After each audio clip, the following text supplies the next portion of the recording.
The purpose of this record is to show you how to use your imagination to achieve your every desire. Most men are totally unaware of the creative power of imagination and invariably bow before the dictates of facts and accept life on the basis of the world without. But when you discover this creative power within yourself, you will boldly assert the supremacy of imagination and put all things in subjection to it. When the man speaks of God in man, he is totally unaware that this power called God in man is man's imagination. This is the creative power in man. There is nothing under heaven that is not plastic as potter's clay to the touch of the shaping spirit of imagination. Once a man said to me, "You know, Neville, I love to listen to you talk about imagination. But as I do so, I invariably touch the chair with my fingers and push my feet into the rug, just to keep my sense of the reality and the profundity of things." Well, undoubtedly he is still touching the chair with his fingers and pushing his feet into the rug. But now let me tell you another one who didn't touch with her fingers and didn't push that foot of hers onto the board of the streetcar. It's the story of a young girl, just turned 17. It was Christmas Eve, and she is sad of heart. For that year, she had lost her father in an accident, and she's returning home to what seemed to be an empty house. She was untrained to do anything, so got herself a job as a waitress. This night is quite late, Christmas Eve. It's raining. The car is full of laughing boys and girls home for their Christmas vacation.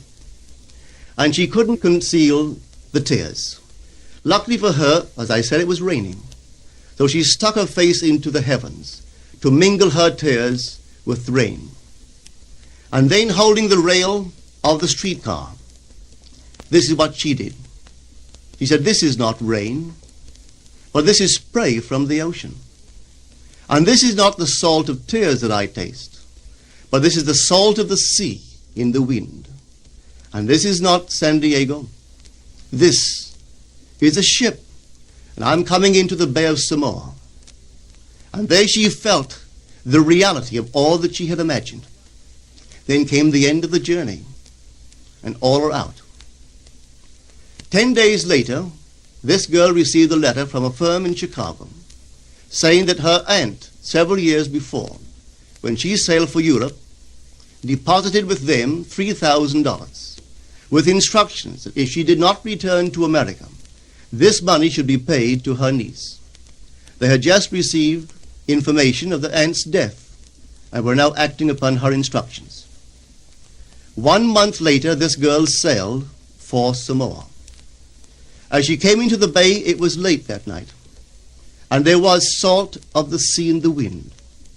It wasn't raining, but there was spray in the air, and she actually felt what she felt 1 month before, only this time she had realized her objective. Now this whole record is technique. I want to show you today how to put your wonderful imagination right into the feeling of your wish fulfilled, and let it remain there and fall asleep in that state. And I promise you from my own experience, you will realize the state in which you sleep if you could actually feel yourself right into the situation of your fulfilled desire and continue therein until you fall asleep.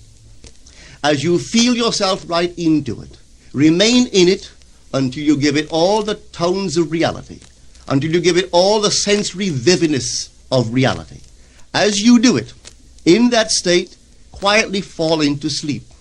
And in a way you will never know, you could never consciously devise the means that will be employed, you will find yourself moving across a series of events leading you towards the objective realization of this state. Now here is a practical technique. The first thing you do, you must know exactly what you want in this world.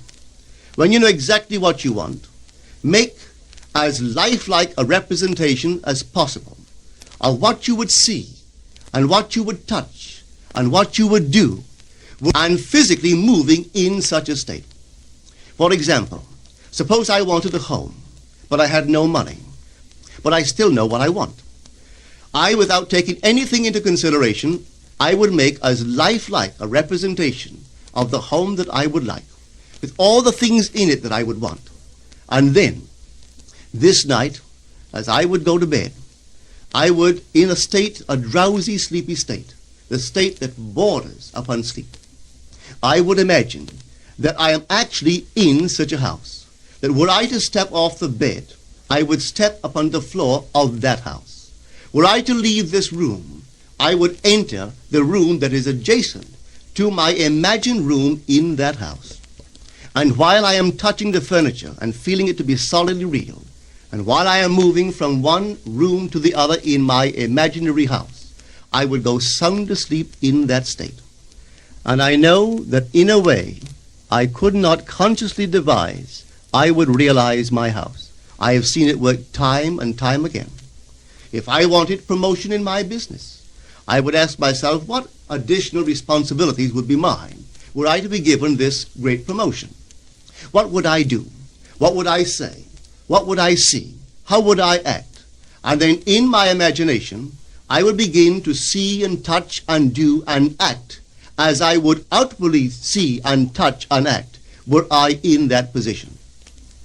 If I now desired the mate of my life, were I now in search of some wonderful girl or some wonderful man, what would I actually find myself doing that would imply that I have found my state? For instance, suppose now I was a lady. One thing I would definitely do, I would wear a wedding ring. I would take my imaginary hands and I would feel the ring that I would imagine to be there. And I would keep on feeling it until it seemed to me to be solidly real. I would give it all the sensory vividness I am capable of giving anything. And while I am feeling my imaginary ring, which implies I am married, I would sleep. This story is told us in the Song of Songs, or the Song of Solomon. It is said, "At night on my bed, I sought him whom my soul loveth. I found him whom my soul loveth, and I would not let him go until I brought him into my mother's house, right into the chamber of her that conceived me." If I would take that beautiful poem and put it into modern English, into practical language, it would be this. While sitting in my chair, I would feel myself right into the situation of my fulfilled desire.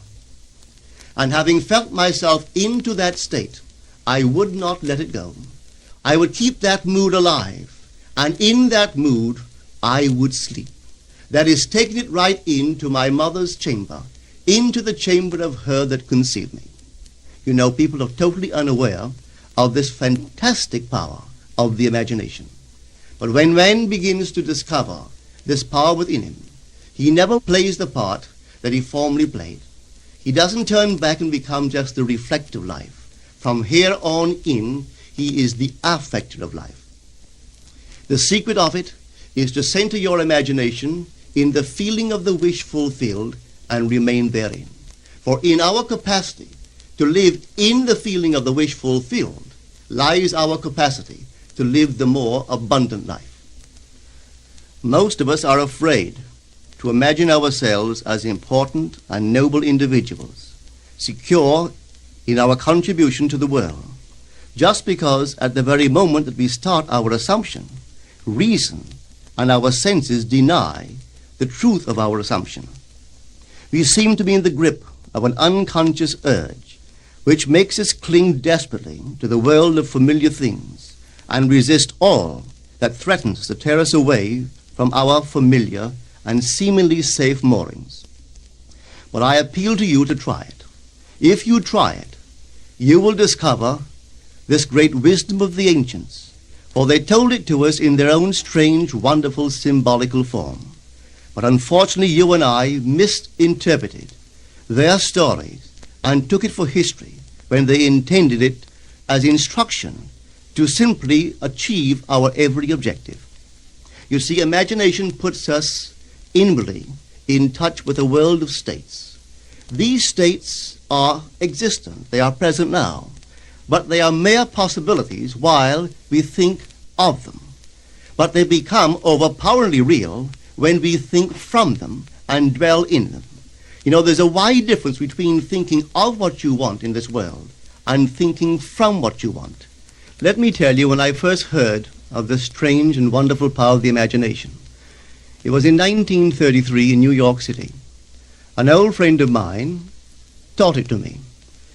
He turned to the 14th of John, and this is what he read. In my Father's house are many mansions. If it were not so, I would have told you. I go to prepare a place for you.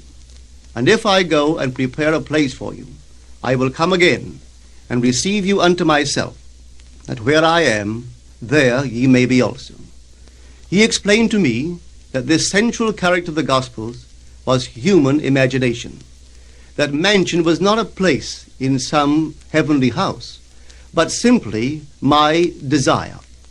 If I would make a living representation of the state desired, and then enter that state and abide in that state, I would realize it.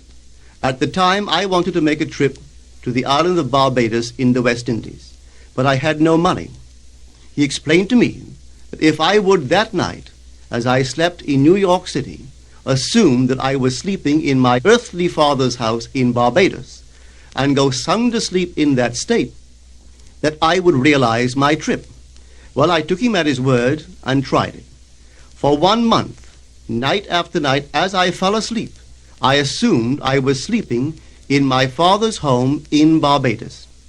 At the end of my month, an invitation from my family came, inviting me to spend the winter in Barbados.